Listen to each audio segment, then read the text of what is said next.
Diane Dayton with the 22nd Annual Boscov's Berks Jazz Fest in Reading, Pennsylvania, catching up with the one and only BrianCulbertson. Hey. Thanks for spending time with us. Oh, good to be here. Just getting ready for your show, the finale tonight. This is my favorite festival. I mean, it's so much fun here. I mean, because, you know, how many years have I been coming here? Maybe 15, 17.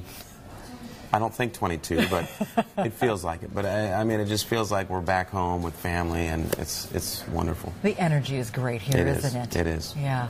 Well, you've been up to a lot of different things, and one of those is your own festival. Oh, that's right. Napa Valley. Yeah, it's called the Napa Valley Jazz Getaway. And it's starting this June, 7th through 10th, and it's going to be an annual festival. And we're partnering with wineries and art galleries and restaurants, and so it's a whole weekend of events. Yeah.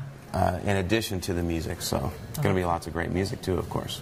So what inspired you to do this, Brian? Well, I really just fell in love with the wine country up there. I had played there a few times off and on over the years, and my wife and I actually took a 10th-year wedding anniversary trip up there. We spent 10 days there, and just, I mean, we absolutely love it up there, from the wine tasting and the scenery. Just driving around is so beautiful.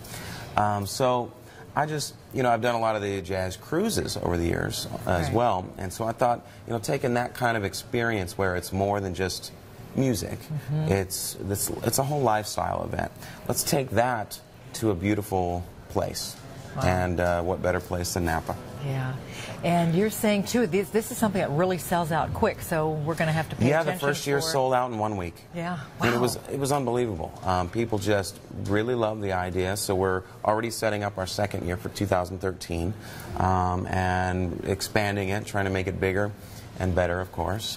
So, you know, Sinbad is going to be with us. I think he's going to be with us hopefully every year as well. Oh, excellent. This year we have Olita Adams, Eric Darius, Eric Marienthal, David Benoit, a whole bunch of people. Oh, so it's going to be a lot of fun. Speaking of David Benoit, wow, the two pianos, those beautiful Steinways this past year at Berks, the show, how did that whole concept come about? You know, David and I, we've known each other for a long time, obviously, but we had never worked together. So he had actually invited me to his house.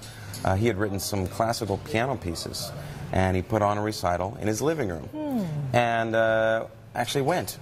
And it was amazing, beautiful pieces. And after the show, we were just hanging out, talking, and he kind of casually mentioned, "Man, we should do something together someday." I was like, "Yeah, sure." Right. You know how it is. Yeah, exactly. But I started thinking about it. I was like, wow, maybe we could do something just totally different.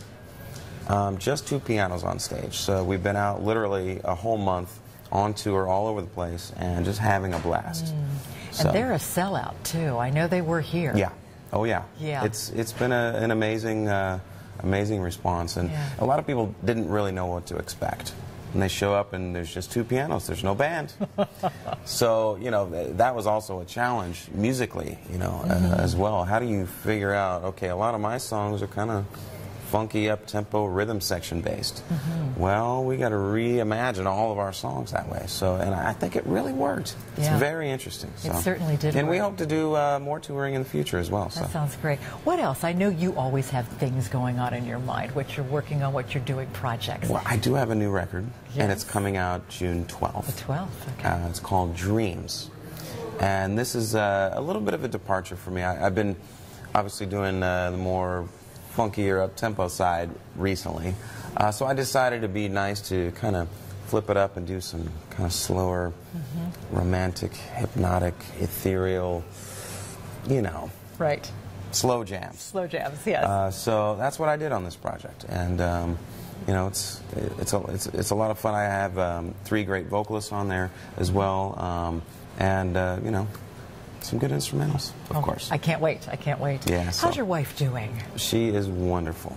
Good. Is wonderful. I haven't seen her for several weeks, and I'm not going to see her until the end of April, but we're meeting in Paris. So that'll make up for it. That'll definitely make up for it, too. I get a week off over there before going to the UK for a bunch of shows, but so looking forward to that. Brian, how do you handle it on the road? You travel so much. Yeah. You're all over the place, and you have such a high-energy show. Yeah. You give out so much to the audience. How do you take care of yourself? How do you handle that? Well, I try to eat as well as I can. and sleep as much as you can, you know, when possible. It's not always possible, obviously, traveling from city to city, but when I am in a city and I get to sleep in, boy, I'm going to sleep in. I'll sleep in till 1 in the afternoon. It's great. You know, your body just has to catch up.